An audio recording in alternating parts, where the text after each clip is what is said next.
Gracias por acompañarnos en una nueva emisión de Sentados a la Mesa Podcast, un espacio creado para sentarnos contigo a la mesa y traer herramientas y soluciones para que tu familia vuelva al diseño original.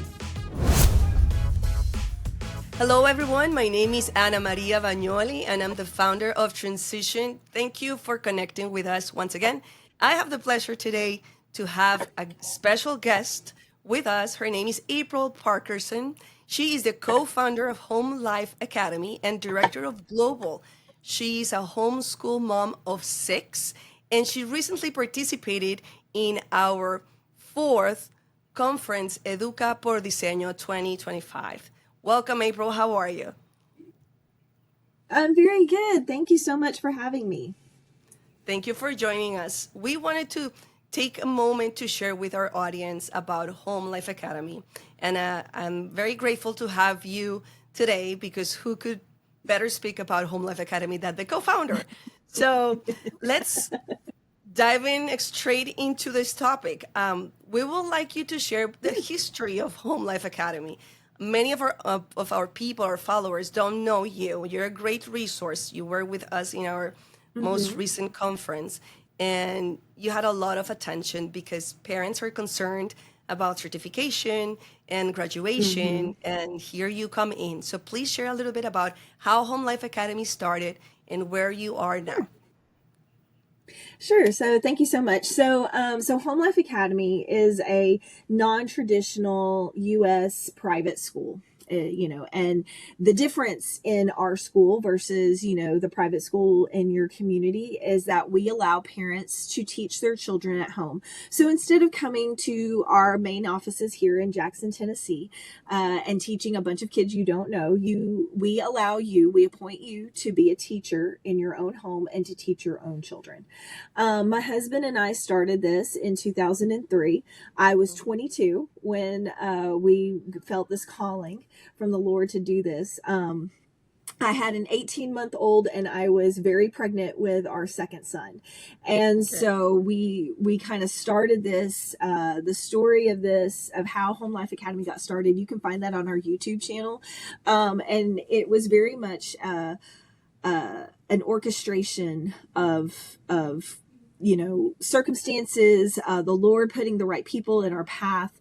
I often say that Home Life Academy was just kind of dropped in our laps, and it really was.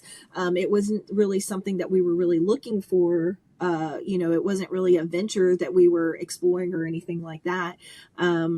We were working at another similar program in a different city, and it was around the time that the internet really started taking off, especially for personal use in people's homes. And, more and more people were starting to get online and everything like that. And so we saw an opportunity to bring the school that we were working for at the time. We saw an opportunity to bring that online.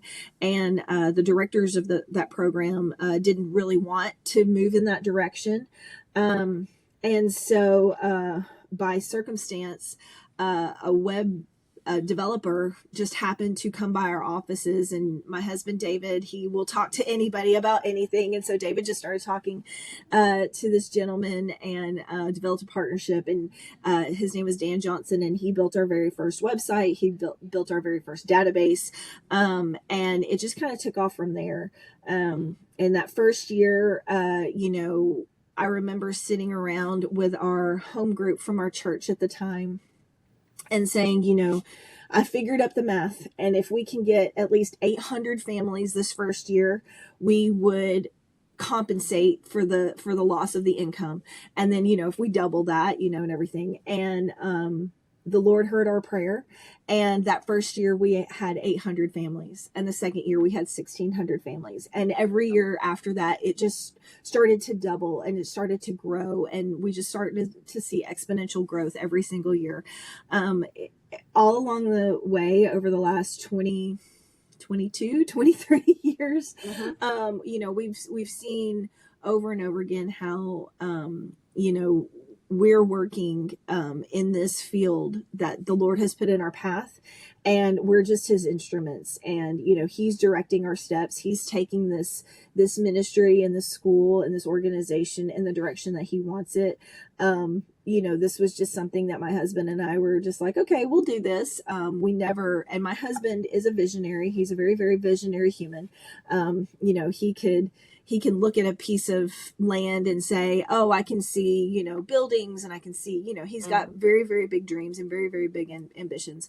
But never in our wildest dreams could we ever have imagined to be where we are right now, 22 years later, and having a school that helps homeschoolers around the world in over 140 countries in all 50 states. And this year, as of right now, I think we're currently actively serving about 56,000 families worldwide. Oh, sorry, 56,000 students. A little less. Anyways, that's a big number. I think it's somewhere around 27. Yeah, 27,000 families, 56,000 students. Yeah. That's a very encouraging testimony for those that are feeling called to serve the fast-growing homeschooling community. Thank you for sharing that, because that's truly what holds everything together. It's the people that God has used for so many years, and to see his faithfulness and your growth and where you are now is truly a testimony of what he does with those who trust in him, and with his. We always call, or I say that education is a specific design for each household, and he provides the resources that every home needs. And hearing your story and having you on board for 2 times in our conference has really called our attention to see how the variety of resources that God brings together to make homeschooling possible. And so people should be encouraged of hearing you with a baby and pregnant at the time you accepted this call, and then you had and very young, very, very, very young. Sometimes I look back on that and I think, I was 22. What was I doing starting a school? I had just basically, just a few short years before that, I had just graduated high school myself, and now I was going to explain to parents that I was barely a parent myself. I was going to explain to them how to homeschool their child, and how to homeschool their high schooler. And those first few years, we look back on it, and we have some of our staff that has been with us, basically since the beginning. They started out as just homeschool moms registering their kids with us, and then they eventually ended up working for us. And we laugh about that time. I was like, yeah, I was 22 and I was giving you homeschool advice. I don't know what I was doing. Isn't that funny? I feel like even in those, for us in this time, looking back on it, it seems a little funny and it seems a little absurd.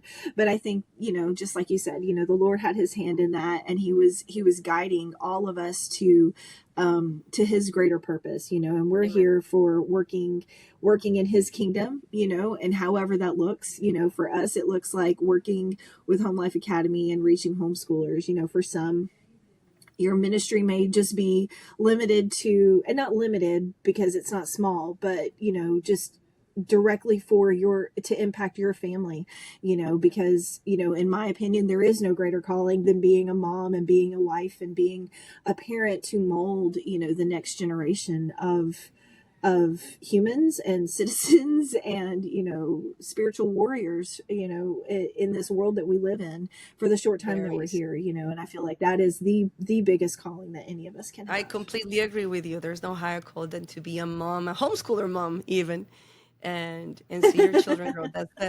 That's a masterpiece. And I really admire the fact that you have seen the faithfulness of God, but still keep your family together, which is very hard to do sometimes, because homeschoolers are always busy. We're training our kids, we're educating, and then to hear that you also are running a business, many times we get asked, how do you do all of that? But it truly is only through God's direction and his mercy and his favor, and obviously your obedience to the call and the commitment that you have. And And you have been committed to this for how long? 20 something years, you said, or 30, more or less, since you co-founded Home Life Academy?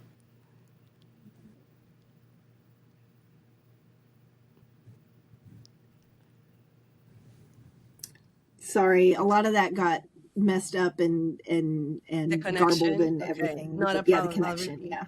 I'll repeat that. Okay. I was asking you, or I was sharing, and we'll chop this off, so don't worry, this will be just Yeah. cut off.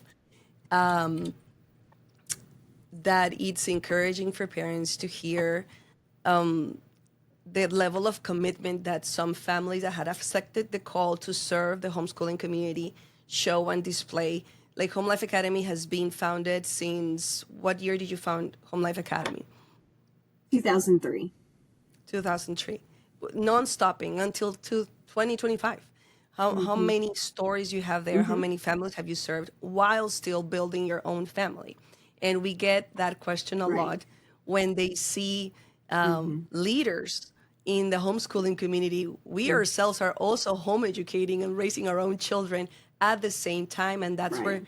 God can really take all the glory for every single thing we have seen come to pass. Is He has given us talents, the teams, created situations, and give us grace all over and favor to continue doing our work. So thank you for sharing a little bit about Home Life Academy. And I would like you to clarify a little bit what it is, a umbrella school. What does an umbrella school does compared to just doing homeschooling freely at home on our own terms? Right. So it kind of depends on where you are. Homeschool or umbrella schools are kind of this general descriptor of what we do. It's called different things in different states. So in Florida, families there might be familiar with something called a 600 private school. And some here in Tennessee, we sometimes call them church-related schools. Really and truly, umbrella is, like I said, it's a general term, but it can also mean a covering, like an umbrella, it covers you while you're walking outside in the rain. So with our program, like I was saying before, families can register with us, and they can still, enjoy a lot of the freedom and flexibility that you have as an independent homeschooler. One of our core philosophical foundational pillars is freedom and flexibility. We wanted to be able to give homeschoolers, home educators, really didn't want to, limit them, didn't want to restrict anything that you're doing, because education is a spectrum. You've got everything from over here on this end. You have the very, school at home, where you have every class is 1 hour. You follow a scope and sequence. It's, it's right here. It's basically taking what the public school or private school is doing, an in-person class, and you're doing it at home. All the way over here to unschooling, or sometimes it's called free schooling, where it's completely 100%, student directed. It's giving them tools and resources to explore on their own. Education can happen that way as well. And so, we always view education as a spectrum, right? Yes. Well, in homeschooling, you have all that freedom and flexibility, and we didn't want to restrict that in any way, but we did see a need for having things like official school documents. And in the time when we were starting Home Life Academy, homeschooling was still very, it wasn't new, but it was still so small of a movement that it wasn't widely known. And so it felt very new to colleges, to universities, to even other public schools and private schools. This idea that it can be parent-directed education and that it could happen at home instead of in a classroom was, interestingly, that it was a foreign concept, because that's how all of humanity up until the last 100 years has been taught. It was, there was just this need for the credentials and the validation behind everything to come from a school that, you know, other institutions would recognize. And then also, you know, here in Tennessee, the way that the laws were written at the time, it allowed parents who did not want to have to follow, you know, state requirements for homeschoolers, such as like testing in certain grade levels and things like that. And so, you know, as a private school, we were able to, under the law, under following, you know, the very specific statutes, we were able to determine who we wanted to designate as teachers and what they use as curriculum. And so we kind of, you know, left that open within the confines of the law, but it still allowed the families to have that freedom and flexibility. And so, you know, it was finding these legal ways to even further the cause in some ways. And so, you know, as an umbrella school, we were then able to allow the freedom and flexibility of homeschooling, but still get the documents that they needed for colleges, for universities, for other organizations, for other schools, for governments, you know, whatever the case was needed. Right. And it gets more complex as you deal with Latin American countries as well, because you're not only local. I think that's very important that for our audience to know that you're based in the U.S., but you also serve worldwide, as you mentioned before. And so we have a lot of questions regarding what you're saying, the certification of studies in Latin American countries. Could you explain a little bit to our audience, how does that work? Because for every country is different. Obviously, the laws are different. However, you're based off here. Right. And I think it's very worth it for the community to know how can you help them. How can Home Life Academy, what are the benefits that Home Life Academy offers to a Hispanic country? Not the Hispanic people that live in the U.S., but outside the U.S. Yeah, absolutely. So, yeah, as you said, you know, countries vary in the way that their education laws are written, just like they are here in the United States. You know, every state is different.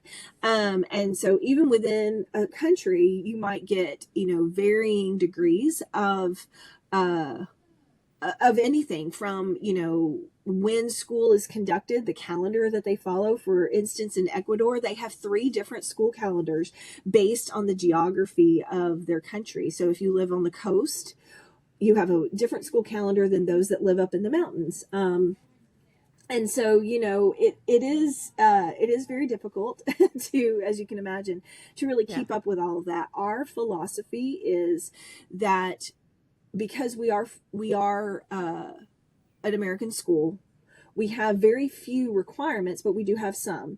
And those few requirements really are that the student has to take English and math every year. Okay. It can be the curriculum of your country. It can be curriculum in your language. It can be whatever you want it to be. But as long as English and math are taught every year, that meets our requirements. Now, that being said, we do have academic counselors that do help and guide, you know, the students and the parents to make the right decisions for their student, but their recommendations, they're not, you know, you have to do this or you have to do that. In other countries, we tell them that you are enrolling with a school from the United States, but you're still responsible for meeting the requirements in your country. Just as we would tell someone in the United States, you know, you can register with us if you live in the state of Mississippi, and you can use us for our services. And we have some wonderful services that we provide, but it's still your responsibility to make sure that you are meeting the homeschool laws of your state, you know. And so in Mississippi, they do require students to register with the local board of education. They have to do that in conjunction with whatever our requirements are. And so it's that same token, you know, with families in Latin America, we just tell them it's still your responsibility to make sure that you're meeting all of your country's requirements, whatever those may be. It's virtually impossible for our team to be able to keep up with all of that. But, you know, for those who are choosing to home educate their children, it is very important, in my opinion, that you're always aware of what your local laws are, to make sure that you're meeting them, to make sure that you're in compliance. Because in our experience, what we have found is that while we fully agree, and everyone in our leadership, our board of directors, my husband and I, we all agree that the Lord has given the children to the parents, right? They're not the property of the government. They're not the property of anyone else. However, we still live in a country where there are laws. And so it is very important to follow those laws, to make sure that you're meeting those, requirements. Some countries want to see a transcript of the records and a diploma or a certificate at the end of each year, just to make sure that the student is, completing the courses and things like that. So please always be mindful of those things. And we're happy to supply those. We also are able to provide the Hague apostille that many countries will need, and it is a process through the Secretary of State here in Tennessee and other organizations where we validate the records, and through the Hague Convention. If you're not familiar with that, it was a way for documents to pass from one country to another with very little oversight and red tape that you had to, work through and everything. So we are able to provide that as well for Latin American countries. And most of the time when we provide our school documents with an apostille, most of the time that does work. It's not a guarantee, but it does often work. Thank you so much, April. Let's move on to this last question that I have for you is, what have you seen happening within the Spanish-speaking homeschooling community in the past 4 years, where there has been an explosive growth of homeschooling within the U.S., but also in the Latin American countries? What have you seen, and what can you say to those parents? They're seeking resources like you. They don't even know you exist, but we want them to know that there is ways to do this in an organized manner and that you are there to support them. So, during COVID, I think that a lot of parents who never expected to homeschool their children were unexpectedly put into a situation where they had to.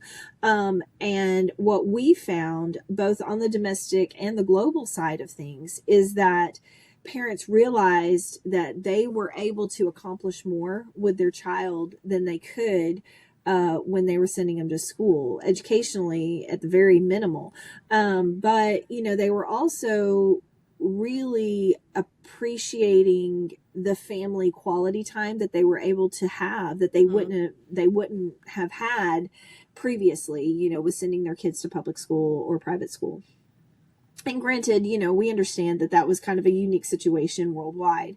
But we also, on the global end of things, saw that schools were far less quick to reopen. So here in the United States, schools opened back up rather quickly after the lockdowns, but internationally, the schools took more time to open up, because I think that they were still just trying to readjust and trying to figure out what direction that they wanted to go in.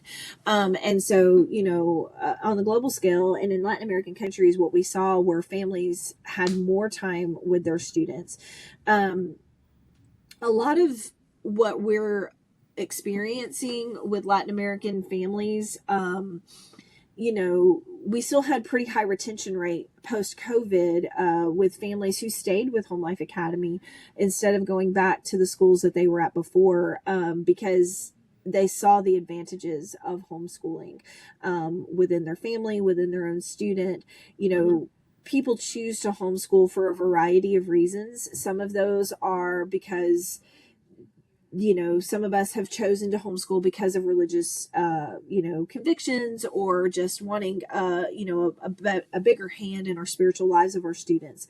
Others are choosing to home educate because of, some of the peer pressures and social interactions within the schools. Maybe their student is getting bullied. Maybe there are, mental health issues to really consider. One of the cultural things that we really had to, help our Latin American families with, and not just our Latin American countries, but in a lot of other countries as well, because education is such a it's such a paramount thing in their culture, where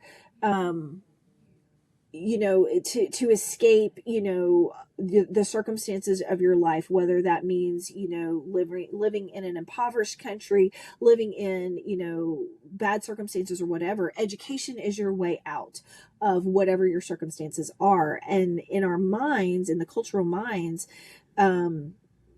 it's always been like you go to school to get that education. And so trying to help these parents combat that cultural bias of homeschooling.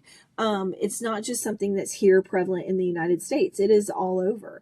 And so that is, something that we're trying to constantly, work with these families to show them that, home education is not just a viable way to educate your kids. It's productive. It's showing, there are numerous studies out. I'm sorry. And it's serious. It's something formal. I think yes, is informal or something. Yeah, absolutely. Right.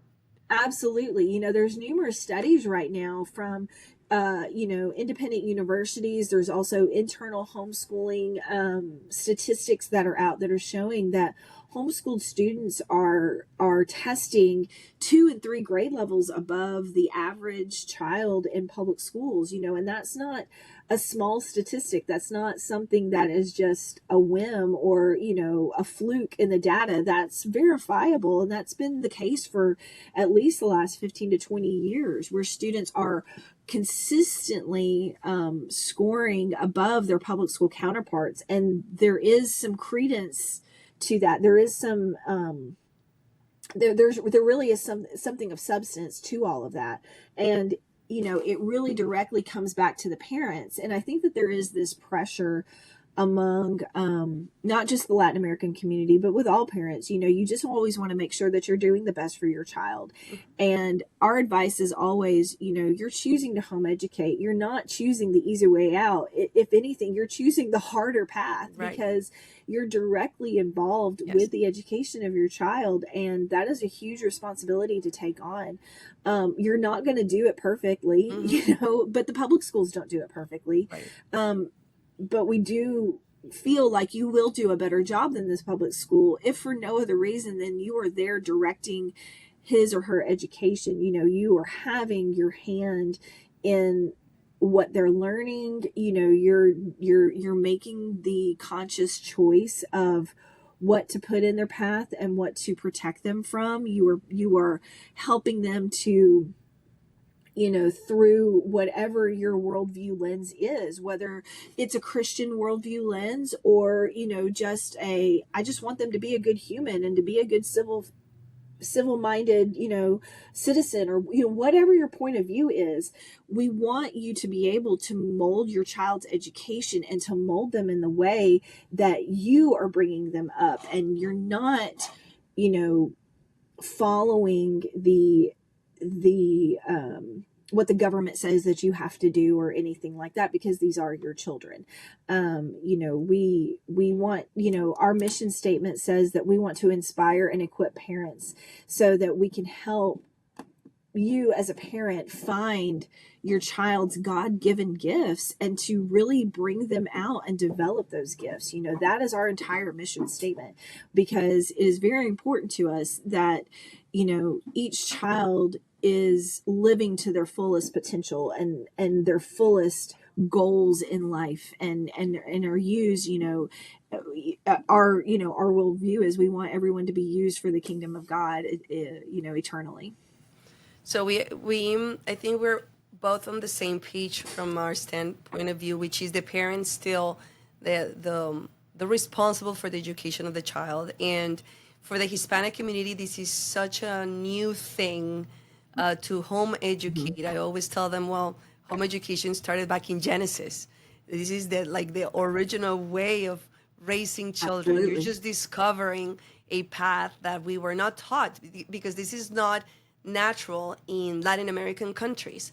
This is sometimes it's even the trend. It's sometimes home education has become a brand new thing. But for us before, in your generation and the generations before, and even if we put it in a biblical perspective, we know this is the way that God created education to be, where the parent is guiding, or just like you said, molding the education for the child to fulfill their call and to discover who they are, because they have already a call, they already have a purpose. So we also on our side are always walking next to the parents, letting them know that they have resources to make these possible, like you, like the many others that came to our conference this year.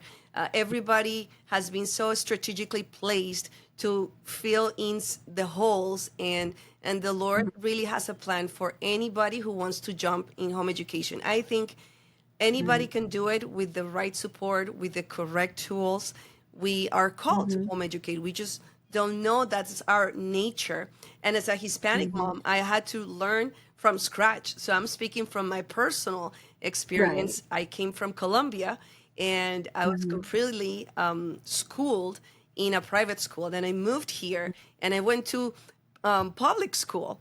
And then I got married and I became a mother, and I started questioning many things, and I had to learn from scratch. And here I am 15 years after my decision. And I completely discovered something that was new to me, but that God had prepared. And I want to close with that. God has already prepared and positioned people to support every single family that is deciding to jump into homeschooling. And I think this is the right moment. I think now more than ever, we have resources, curriculums, and support systems that are allowing thousands of families to start home education and finish the entire journey. And I think it's Go ahead. And I think it's important to also remember that you're not alone. You're not alone in this journey. You know, I'm sure that, there's someone in your circle, even if you don't know them very well, there's someone in your circle who's homeschooling now, because it has become so much more mainstream, and especially since COVID, reach out in your community, find people who are homeschooling. That's how we learn. Yes, I've been working in this for my whole entire adult life, but I always had people around me that I could go to and I could ask for help. Community. If you don't have someone in your circle, reach out to Home Life Academy, reach out to, your local homeschool support group, reach out to Transition Ed, all of those resources are there, and we can all help you to, feel more confident in your decision to homeschool. But also, especially for us, we want to equip you. We want to inspire you. We want to be able to give you what you need so that you can do this successfully. Amen. So thank you for your time, April. It was really an honor. I had a blast learning more about you, about Home Life Academy. I'm glad that we can partner to continue serving the Hispanic community. I look forward to many more conversations. Please let our people know, where can they go to visit Home Life Academy? What is your website or contact information? Absolutely. So go to homelifeacademy.com. Very easy. Homelifeacademy.com, and we'll put it Very in the comments and notes. Thank you for your support again for the second time to our conference, Educa por Diseño, in which you participated also in a discussion table, which we found very interesting. It was very well received, and we will repeat it next year, where we've asked a bunch of interesting questions, and everybody gave their point of view, and it was clarifying, and it brought more questions to the table. So we found out that this roundtable style is very useful for our community, and we'll look forward to having you back again, April. You have a great day, and I'll see you on the next time. Wonderful.